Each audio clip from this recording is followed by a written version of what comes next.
কখনো আইসক্রিমের মধ্যে মিলছে কাটা আঙ্গুল, তো কখনো খাবারে মরা ইঁদুর। এবার চকোলেটের মধ্যে মিলল নকল দাঁত, তাও আবার একটি দুটি নয়, চারটি।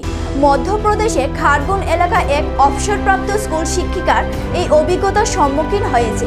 জানা গেছে, অবসরপ্রাপ্ত স্কুল শিক্ষিকা মায়াবতী গুপ্তা বর্তমানে একটি এনজিওর সদস্য।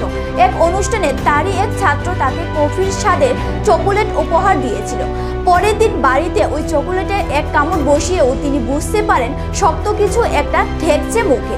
চকোলেটটি খেতে গিয়ে কষ্ট হচ্ছিল। তিনি চকোলেটটির মুখ থেকে বার করে দেখেন উল্টো দিকে 4টি নকল দাঁত লেগে রয়েছে। জানা গেছে চকোলেটটি ছিল একটি নামী ব্র্যান্ডের। তিনি জেলার খাদ্য সুরক্ষা দপ্তরে অভিযোগ জানিয়েছেন। অভিযোগ পাওয়ার পরে যে দোকান থেকে চকোলেটটি কেনা হয়েছিল সেই দোকানে তল্লাশি চালান খাদ্য সুরক্ষা দপ্তরের আধিকারিকরা। দোকান থেকে বাকি চকোলেটের নমুনা সংগ্রহ করা হয়, তা পরীক্ষা করতে পাঠানো হয়েছে। ঘটনার তদন্ত চলছে।